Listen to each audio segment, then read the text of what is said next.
Tá, então, boa tarde a todos. Estamos aqui hoje para divulgar os números relativos ao IPCA do mês de novembro para Brasília.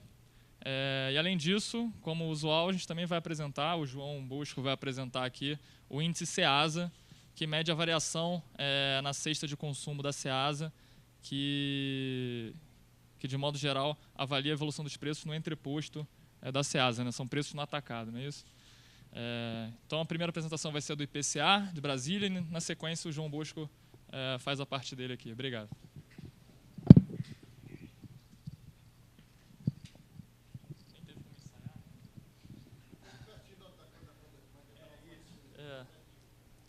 Bom, então novamente boa tarde a todos.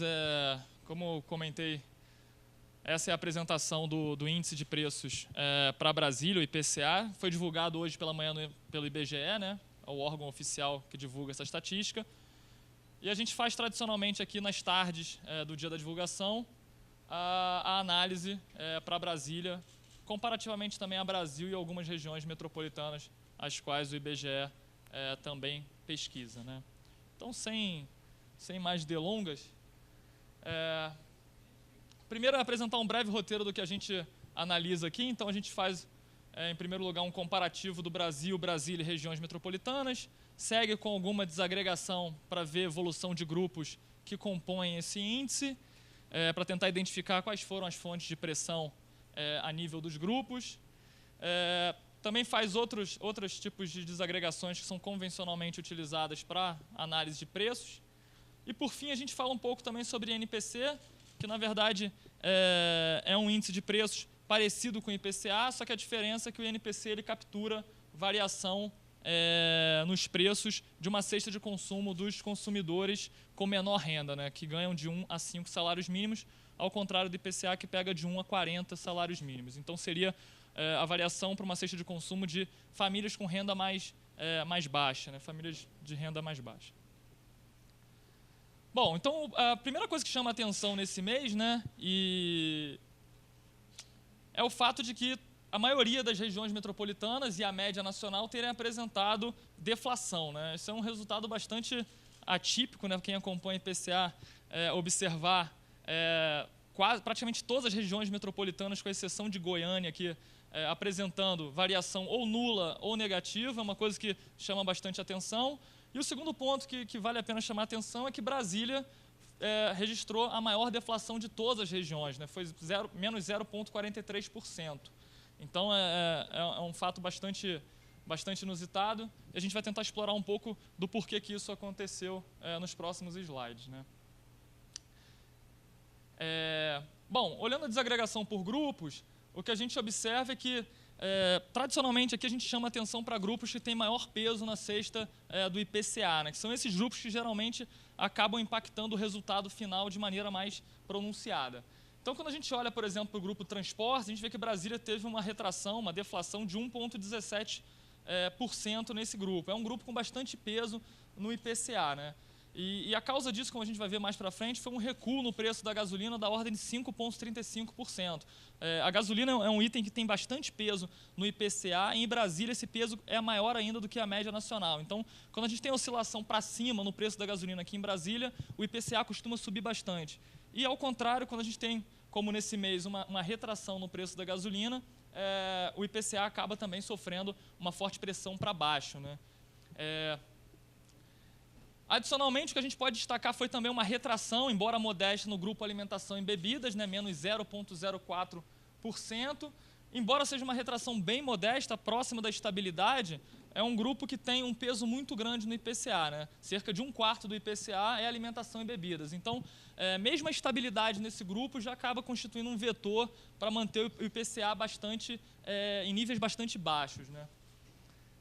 E chama a atenção também que, no Brasil, o grupo de alimentação e bebidas sofreu uma variação positiva de 0,4%, né? Então, houve um certo descolamento aí entre o comportamento desse grupo em Brasília e no Brasil de forma geral, na média nacional, né? Um outro grupo também que apresentou uma retração importante foi o grupo de habitação, né? Habitação também é um grupo que tem um peso bastante elevado sobre a cesta de consumo dessas famílias. E um dos motivos para isso é que houve recuo no preço do aluguel residencial e também na energia elétrica residencial. A gente vai explorar um pouquinho mais desses resultados mais importantes um pouco adiante, mas, então, como um panorama mais geral, a gente pode destacar, então, as retrações em transporte, em habitação e a certa estabilidade, recuo moderado em alimentação e bebidas, como sendo os grandes vetores aí, para esse resultado do mês. Obviamente, outros grupos como saúde e cuidados pessoais também apresentaram retração, né? Mas esses grupos costumam ter pouco impacto na cesta total, então a gente acaba passando um pouco por eles. Bom, aqui a gente está pegando a desagregação por subitens, né, para elencar aqueles itens que tiveram maior contribuição, tanto para aumentar o IPCA como para reduzi-lo, né?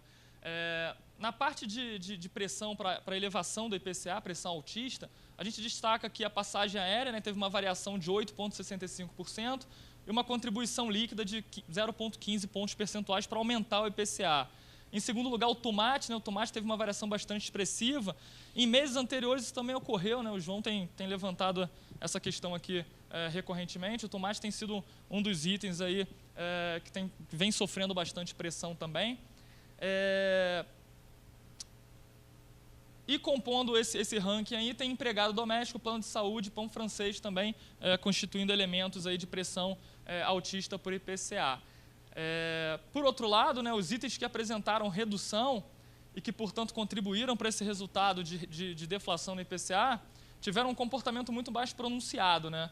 A gente tem, por exemplo, a gasolina, como eu tinha mencionado no início, com retração de 5,35%, dado que tem um peso de cerca de 6,5% na cesta total do IPCA, a contribuição somente desse item foi de menos 0,35%, né? Seguido aí pelo item refeição, né, um importante item aí no grupo de alimentação fora do domicílio, também impactou bastante esse resultado do mês de novembro, e os outros itens que também tiveram esse comportamento de deflação, a gente ressalta aqui perfume, produto para a pele e leite longa-vida. Passei 2. Aqui só dando uma olhada na variação em 12 meses, né, para a gente acompanhar mais ou menos como é que tem sido o comportamento nos últimos períodos dos grupos separadamente. A gente vê que, apesar da retração nesse mês de novembro, o grupo de transporte tem tido uma elevação bastante razoável, né, 5,78% em Brasília. O grupo alimentação e bebidas também apresentou em 12 meses um avanço de 3,45% e o de habitação 2,62%. De forma geral, como a gente vem acompanhando esses índices há muito tempo, a gente observa que vem ocorrendo uma certa convergência para um nível mais baixo de inflação dentro de todos esses grupos, né? Então, acaba sendo uma notícia boa do ponto de vista do consumidor a redução nesses grupos. E só para fechar essa análise de 12 meses, o índice geral encerrou novembro, no acumulado em 12 meses, com 3,34%, que é um nível bastante baixo, né? Se a gente considerar a meta oficial de inflação para o Brasil, o centro da meta é de 4,5%, o limite inferior da meta é de 3%. Então, hoje, né, mês de novembro, a gente estaria mais próximo aqui do limite inferior da meta do que do centro da meta. Então, a gente está numa posição, digamos assim, do ponto de vista da meta de inflação, bastante confortável, se a gente for usá-la como referência também para o IPCA de Brasília. O Brasil, por sua vez, está ali em 4%, então está mais próximo do centro do que do limite inferior, mas também numa posição bastante confortável. Aqui, esse gráfico aqui, ele destaca a evolução dos preços da gasolina, né? Como a gente sempre menciona aqui nas apresentações, a gasolina é um item com um peso bastante significativo na cesta do IPCA de Brasília, né? O brasiliense, na sua cesta de consumo, é muito dependente da gasolina de modo geral. Então, como esse preço ele é bastante relevante para a análise da inflação aqui em Brasília, a gente colocou em separado aqui a evolução desse item, e o que a gente observa é que a gente já chegou a ter uma variação em 12 meses de cerca de 36% na gasolina, né? Aqui em meados desse ano. E de lá para cá a gente observou uma trajetória de redução, né, com alguma oscilação, mas a gente fechou novembro com uma variação em 12 meses da gasolina em Brasília, né, no Distrito Federal, da ordem de 10,7%, inferior, portanto, àquela observada no Brasil, que foi de 15,2%. Então, o preço da gasolina está mais comportado aqui em Brasília do que na média nacional, né? Isso tem contribuído bastante para que a gente observe o índice geral em Brasília inferior em relação àquele observado a nível nacional. Agora, só olhando um pouco mais sobre a dispersão desses preços, a gente tem falado sempre sobre a medida geral e alguns grupos, a gente gosta de trazer também algumas considerações sobre dispersão dos preços. A primeira delas é o índice de difusão, né? O índice de difusão mede a proporção daqueles itens que sofreram variação positiva no mês não, perdão. A gente calcula mensalmente, mas depois a gente faz uma média móvel de 3 meses.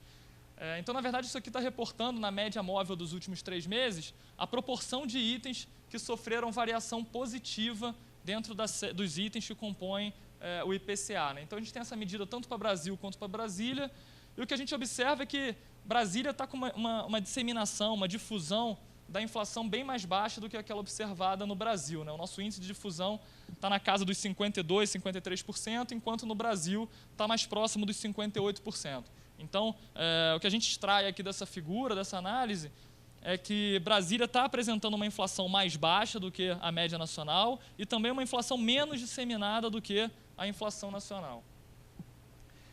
Uma outra forma de verificar dispersão ou tendência de prazos mais dilatados da inflação é olhar o comportamento de núcleos, né? O primeiro que a gente costuma apresentar aqui é o núcleo de média parada suavizada. Esse núcleo nada mais é do que pegar o IPCA cheio, né, o índice geral, e subtrair desse índice geral aqueles itens que apresentam as maiores e as menores variações dentro do mês, né? E o que a gente observa aqui é que a linha vermelha aqui é o IPCA cheio de Brasília, né, está na ordem de 3,3% no acumulado em 12 meses, e a medida de núcleo está ao redor de 3,5%. Isso se deve, obviamente, porque a questão da gasolina no mês de novembro contribuiu muito para baixar o IPCA índice cheio, né? E aí, quando a gente expurga isso da média, no índice de núcleo de média parada, a gente acaba tirando esse efeito de redução da gasolina aqui, então ele fica um pouquinho mais alto. Mas o que a gente observa é que, mais ou menos, desde o início do ano até agora, o núcleo vem andando de lado, né? Ele vem apresentando uma certa estabilidade, o que mostra que o comportamento da inflação aqui no Distrito Federal tem sido bastante moderado, bastante estável, né? Apesar de algumas oscilações eventuais em itens específicos. Bom, aqui é uma outra forma de analisar um núcleo, né? Aqui seria um núcleo por exclusão. Essa linha vermelha é o IPCA índice cheio, e as outras linhas referem-se a esse IPCA índice cheio descontados itens específicos, como energia elétrica, gasolina e energia elétrica e gasolina, né? E isso aqui é o acumulado no ano, né? Então a gente vê a trajetória do índice cheio ao longo do ano e esses índices que descontam esses itens. O que a gente observa é que o IPCA acumulado no ano, de janeiro a novembro de 2018, foi de 2,72% em Brasília. Se a gente descontar a energia elétrica, né, expurgar desse índice geral a energia elétrica, esse índice cai para 2,31. Se a gente expurgar somente a gasolina, ele cai para 2,22. E se a gente tirar tanto a gasolina quanto a energia elétrica, ele cai para 1,82. Ou seja, a mensagem que a gente tenta transmitir aqui é que gasolina e energia elétrica têm sido 2 itens com bastante impacto nesse ano, no acumulado do ano, né? Então, não fosse pelas variações em gasolina e energia elétrica, ao invés do IPCA de 2,72, a gente teria um IPCA de 1,82, ou seja, 0,9 ponto percentual abaixo, né? Bastante coisa. Na sequência, a gente costuma fazer também uma desagregação que é muito utilizada pelo Banco Central, que ele pega o IPCA e desagrega por categorias, né? Então, a gente tem a categoria dos monitorados, que é aquela que compreende, por exemplo, tarifas públicas ou preços que são regulados pelo poder público. Tem os comercializáveis, que são aqueles que são transacionáveis, né, que você pode comprar de outras unidades da federação ou então importar de outros países. E os não comercializáveis são aqueles que você não tem como transacionar, né? O exemplo típico é corte de cabelo, manicure, coisas assim que são serviços de forma geral que você não consegue importar ou transacionar entre unidades da federação. E o que a gente observa aqui é que o grande vetor aqui, no sentido de diminuir os preços no IPCA de Brasília, tem sido os monitorados, né? Particularmente aqui a gente destaca a gasolina, né, que de outubro para novembro sofreu uma forte queda, então a gente observa bem claramente aqui uma redução acentuada nesse grupo de monitorados. Comercializáveis também teve uma pequena queda, né, e os não comercializáveis subiu um pouquinho. Mas todos eles em níveis bastante confortáveis, então não chama muita atenção, não desperta nenhuma grande preocupação.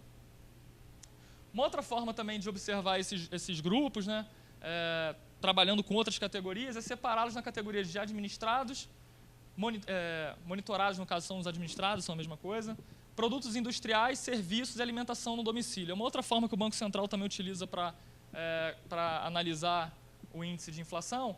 E o que a gente observa de novo, né? Monitorados a gente já tinha visto, né? Sofreu uma queda bastante pronunciada de outubro para novembro. Alimentação no domicílio vem crescendo, né?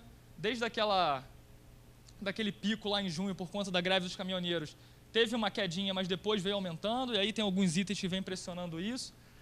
E a parte de produtos industriais sofreu uma leve queda também. Mas de forma geral, né, como salientado aqui já no slide anterior, todos eles em níveis bastante confortáveis também. É mais para observar a dinâmica do que, enfim, acender algum tipo de alerta. Bom, por fim, né, a gente faz uma análise sempre do NPC também, que, como mencionado, é aquela cesta para as famílias de menor renda. O que a gente observa é que, também no INPC, a maioria das regiões brasileiras apresentou deflação nesse mês de novembro.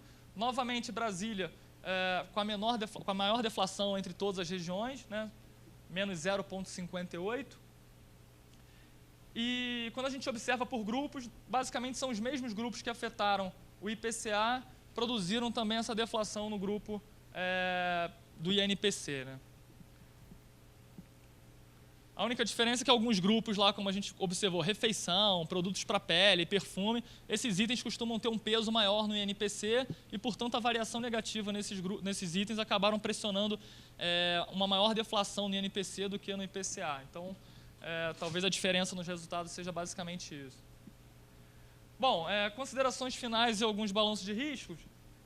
Consideração final, o IPCA Brasília registrou a maior deflação entre as regiões metropolitanas, né, menos 0,43%. A gente viu que houve uma grande contribuição na gasolina, né, foi o principal item aí a contribuir para esse resultado.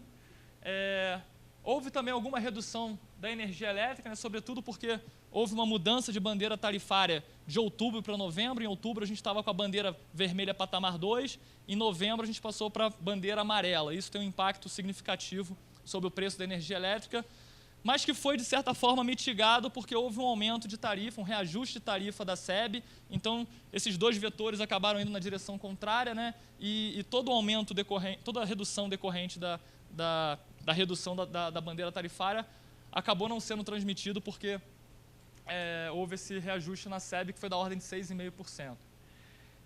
Em 12 meses, o índice de inflação ele segue baixo, né, como a gente viu, em 3,36%, bastante confortável e próximo do limite inferior da meta de inflação. E também as medidas tanto de núcleo quanto de difusão seguem em níveis bastante confortáveis, o que faz com que não exista nenhum grande alerta em relação à evolução dos preços aqui no Distrito Federal. Bom, balanço de riscos, né? O preço internacional do petróleo e o dólar apresentam certa volatilidade e aumento no último mês. A gasolina tipo A, que é aquela definida pela Petrobras, já sofreu alguma variação para cima, né? Aumentou um pouquinho, passou de 1,50 o litro para 1,55. Então, isso, de alguma forma, deve se permanecer, né? Deve pressionar a gasolina no mês que vem. Mas, por outro lado, a bandeira tarifária passa de amarelo em novembro para verde em dezembro. Né? Isso vai ter uma contribuição também no sentido de diminuir o preço da tarifa e, portanto, gerar uma queda também nesse grupo de habitação e, portanto, sobre o IPCA cheio. Então, é basicamente isso. Agradeço a atenção de todos e a gente fica à disposição para as perguntas. Obrigado.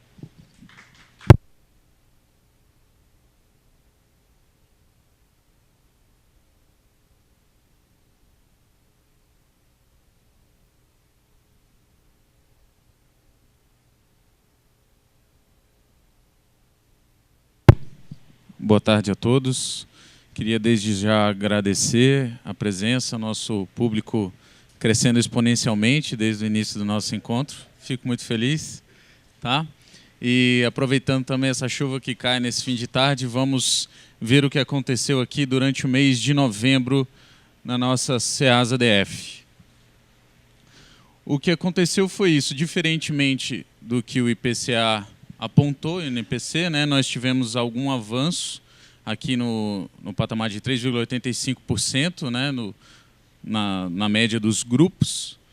Nada que assuste muito, porém, nós tivemos aqui esses 3 grupos avançando, das frutas com 2,26%, os legumes com 7,27% e as verduras com 17,75%, e um grupo aqui dos ovos em grãos regredindo aí 3,83%.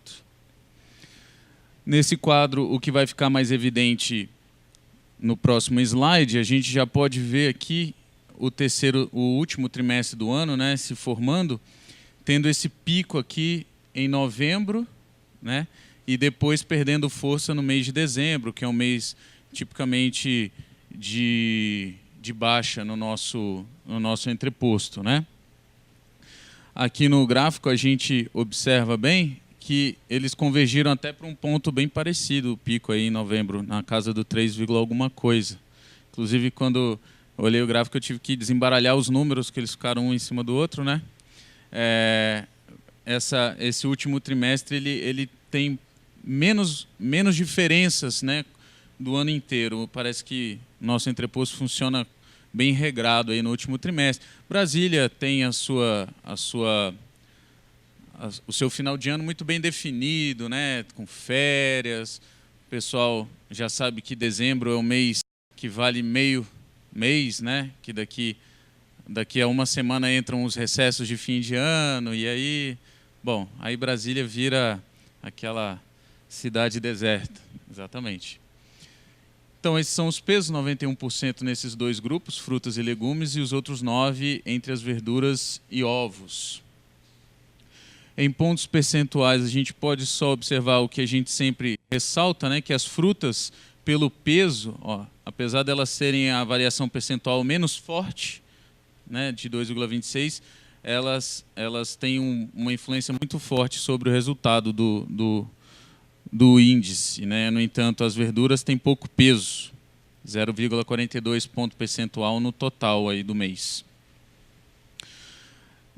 No grupo das frutas, o que mereceu destaque aqui no avanço, aqui no aumento, foram a manga tome, com 30,7%, a melancia com praticamente 24%, e o abacate na casa dos 13,7%. Por outro lado aqui, uma coisa que a gente vai conversar daqui a pouquinho, é o caso do limão caindo numa época de chuva em São Paulo, né? No grupo dos legumes, quem liderou aqui, ó, a abobrinha, esse quarteto aqui, como também vai ficar em destaque, é um quarteto que geralmente sofre com as chuvas, né? Abobrinha Itália, cebola, beterraba e batata lisa. Por que não dizer o pimentão também? Sofre com a queda de chuvas, dificulta a colheita, prejudica um pouco o aspecto do produto também, que acaba perdendo valor de mercado. O lado de cá, a gente tem jiló, cenoura e, por incrível que pareça, o tomate apresentou essa, que para a gente é mais do que estabilidade, né? Essa quedinha aqui de 0,74, porque ele também já vinha recuperando preço. Então, acho que o que o varejo sentiu agora em novembro, a gente já vinha sentindo lá no entreposto, no atacado, né? Porque o tomate ele teve um vale muito fundo, né? E o pessoal, na verdade, foi mais uma falta de programação do pessoal. O pessoal se empolgou, muitos plantaram tomate, chegou muito tomate, né? E aí ele ficou amargando muitas perdas, e tomate é um produto que é complicado, é custoso, então ele já vem recuperando preço há algum tempo, né? E aí nesse mês a gente observou essa estabilidade, mas o varejo observou um aumento bem forte, tanto que foi destaque, né, no índice, no IPCA. As folhosas, essa conversa de sempre, folhosas e chuva não vão muito bem uma com a outra. Então, brócolis pegando aí 54,8% de aumento, repolho 51%, couve-flor 34,7%, deixando aqui, só para não dizer que não apareceu, uma quedinha aí de 5,9% no milho verde. Os ovos, os dois tipos que nós acompanhamos, o que é o de galinha, né, o vermelho e o branco, ambos caindo aí na casa dos 4 a 5%, né? O grupo teve essa quedinha um pouco menor, porque existem alguns grãos que entram nesse grupo, mas eles não têm tanta importância, tanta relevância, né? Essa é a recapitulação. O aumento médio no mês de novembro foi de 3,85%. A gente fala tanto número grande, né? Quando eu falo 3%, é bobagem. 3,85%. As frutas aumentando aqui 2,26%, os legumes 7,27%, as verduras 17,75% e o grupo de ovos e grãos depreciando 3,83%. No caso das frutas, o mamão e a banana têm apresentado essa oferta mais forte, né, impactando aqui nesses dois produtos. Vale observar que a banana nanica ela tem comportamento completamente diferente, tá? Eu também não entendo muito, mas a gente vai se informando, né? Banana maçã é praticamente um nicho de mercado, né? Tem um pessoal que tem preferência por ela e é disposto a pagar um pouco mais por esse produto. Eu particularmente não divido desse gosto. Para mim, essa banana aqui não me agrada, né? Mas ela tem um valor, ela tem um ritmo diferente das outras, principalmente da nanica, né? A prata é a mais popular. Apesar das chuvas de São Paulo, não sei como que eles estão fazendo, a gente não conseguiu se aprofundar tanto nas explicações, mas São Paulo tem mantido essa oferta de limão Tahiti ainda na chuva. Então, ele, num período que se esperava alta, ele caiu aí e não foi qualquer coisa, né? Foi bastante. Manga tome, abacate, coco verde, eles tiveram esses destaques de alta por conta da simples, boa e velha entre safra. A banana maçã, devido às chuvas aqui na região, principalmente Goiás e Minas Gerais, né, que dificulta a colheita, elas têm ganhado preço. Ela tem ganhado preço, né? Melancia, já no caso do Rio Grande do Sul e Tocantins, tem sofrido influência do frete. Por quê? Acaba o produto local, né? E aí vai se buscar esses produtos mais longe. Melancia é um produto bem pesado, bem volumoso, então o valor do frete acaba pegando forte aí. Apesar da boa notícia, né, que a gasolina aqui no Distrito Federal caiu 5,32%, né, no mês de novembro. Isso aí, por mim, eu já nem apresentava mais depois dessa notícia, né, porque aqui em Brasília, pelo amor de Deus, parece que a gente não se alimenta, não, a gente é movido a gasolina, né? Eu moro perto do trabalho, 30 quilômetros, né? Você fala isso para um paulista, 30 quilômetros. Aqui no setor de legumes, abobrinha, como eu falei, o quarteto, né? Abobrinha, cebola, beterraba e batata, e eu agreguei ainda o pimentão, eles todos têm sua produção reduzida por conta da chuva. No caso do jiló, aí o produto de fora é que tem ajudado a complementar a oferta da região, no caso trazendo o jiló a um preço mais baixo. Tá? As folhosas, a incidência constante de chuvas no mês acaba atacando, né, a produção, fazendo com que esse momento seja de alta, né, e eu também sempre destaco o fator demanda. No setor de ovos, aqui a gente ficou sabendo que aqui, principalmente no Mato Grosso do Sul e em Goiás, tem se aberto muitas granjas, né? Muitas nem tanto, mas novas granjas, né? O que tem auxiliado aqui para esses dois produtos ficarem mais baratos. Mas também tem a questão da energia elétrica, que caiu, né, de bandeira, também ajuda a reduzir custos no setor. E só curiosidade, a gente conversou com um comerciante de ovos, que eles também agora... não é que eles desenvolveram, mas agora eles já estão preparados para reduzir desperdício. Então, aqueles ovos que se trincam no meio do caminho, eles já têm todo o equipamento para recolhê-los e vender os ovos líquidos, né, para padarias e panificadoras. Então, eles praticamente já estão reduzindo bastante as perdas. Então, o que se quebra ou está ali ameaçado de quebra, ele já aproveita para outro mercado. Então, eles estão se organizando melhor. Isso também. A gente ouviu falar isso também. Uma granja nova aqui. Então, a gente tem observado isso, tem se sentido bem. Mas o pessoal que tem comercializado ovos não tá triste, não. Eles estão até esperançosos aí 2019 ter um ano bom. Então, as tendências, né? O que nós destacamos são as chuvas, né? Que são a moda, né, do momento, impactando aqui no setor de legumes, como eu já tinha adiantado, a abobrinha, a cebola, a beterraba, a batata e o nosso querido tomate. Eles tendem a manter esses preços mais elevados ou até ganhar alguma coisa se houver espaço. Os produtos aqui do setor das verduras, principalmente as folhosas, enquanto tiver espaço, eles vão ganhando preço também, por conta da produção e por conta do momento, né? Os produtores aproveitam para fazer uma recomposição aí do seu caixa.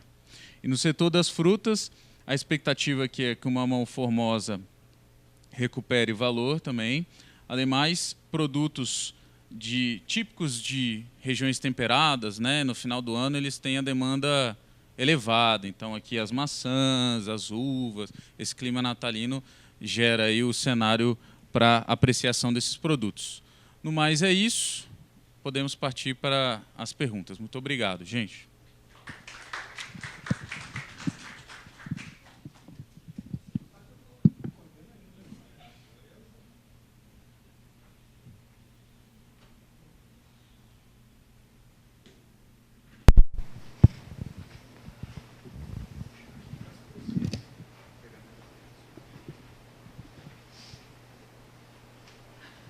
Esperar o João chegar aqui na mesa, que eu acho que vai ter mais perguntas para ele do que para mim. Bom, então a partir de agora a gente vai abrir para perguntas, né? Dando sequência à tradição aqui, a prioridade são dos jornalistas, se houver algum. Acho que o que tinha aqui foi embora. Ah, tem ali. Então, quem tiver alguma pergunta, por favor. Não jornalistas, tem pergunta? Bruno tem uma pergunta. Não, era só a queda do saúde no mês também foi forte, né?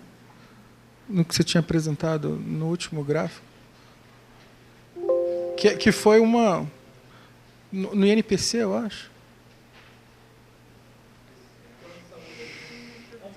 Aumento. Ah, tá. Não, esse é plano de saúde. Plano de saúde, mas do grupo inteiro teve queda.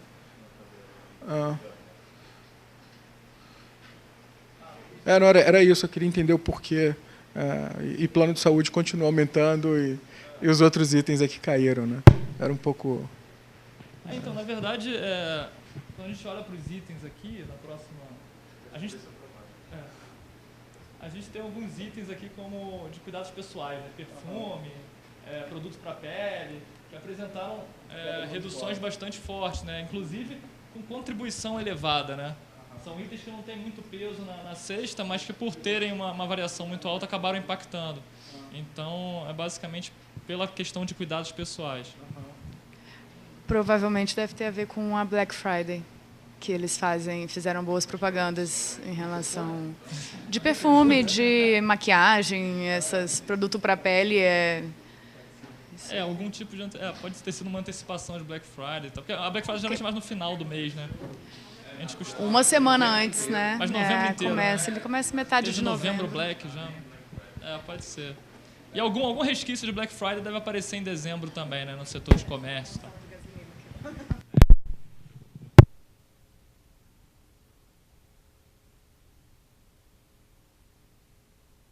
Então, mais alguma pergunta? Clarissa? Na verdade, quero dar parabéns, apesar de eu não ter visto a apresentação do João Renato, só vi a do João Bosco, mas tenho certeza que foi muito boa. É muito bom saber que eu posso estar preocupada com outras questões e ter alguém que vai assumir tranquilamente. E então, parabéns, Renato. Obrigada pela ajuda sempre, né? E João também. É muito legal a gente ter essa troca, né, com o índice SEASA todo mês. Eu acho, de certa forma, engrandece um pouco a nossa análise, permite a gente olhar, principalmente parte de alimentação em domicílio, que a gente sempre está meio na dúvida que acontece, não conhece direito. E eu acho que o SEASA ajuda bastante a entender o que está acontecendo na alimentação no domicílio. Então, só deixar isso registrado.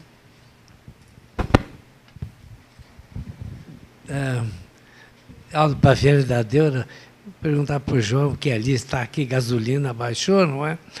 E eu estive agora há poucos dias numa banca em Mato Grosso e vi que a gasolina lá é mais barata.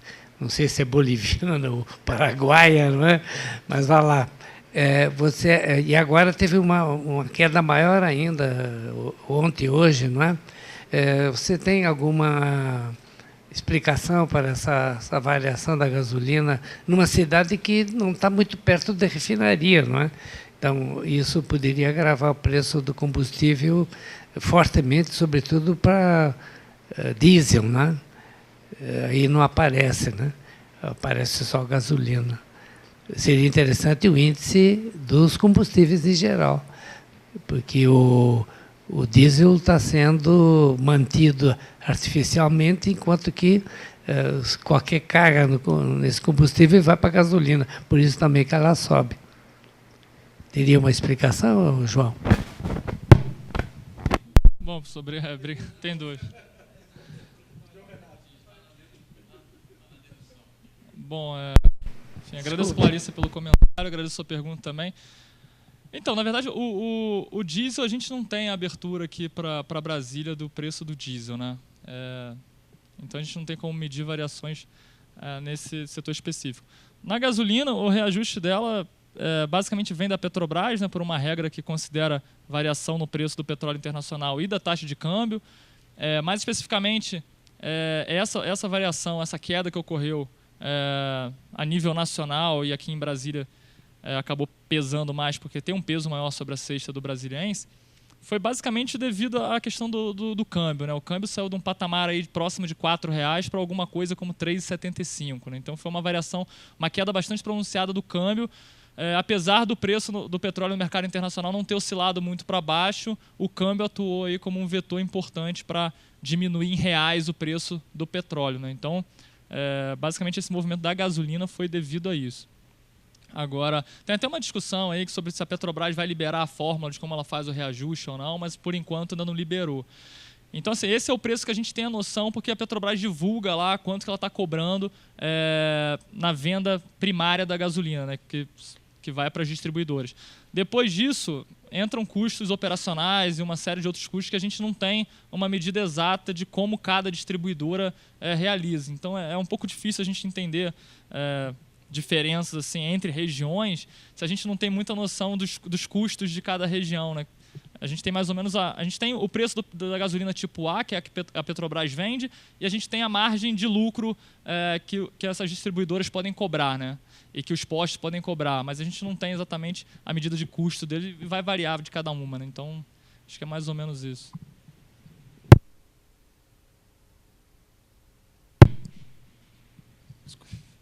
Em resumo, você está dizendo que você não tem a formação de preços.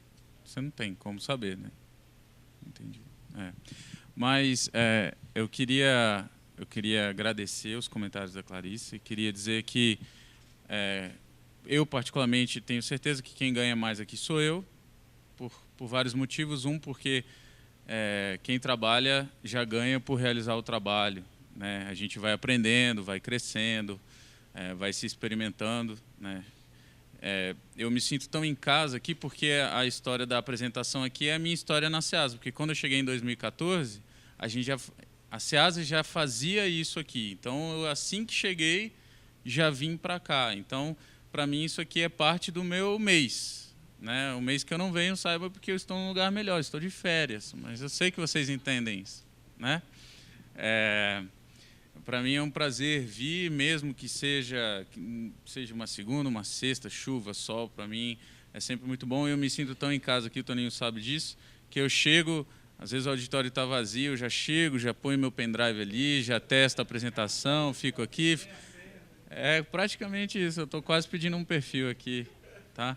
Mas eu agradeço muito a abertura que todos vocês têm, né, o respeito, a consideração com que vocês sempre têm nos tratado e a mim particularmente. Muito obrigado.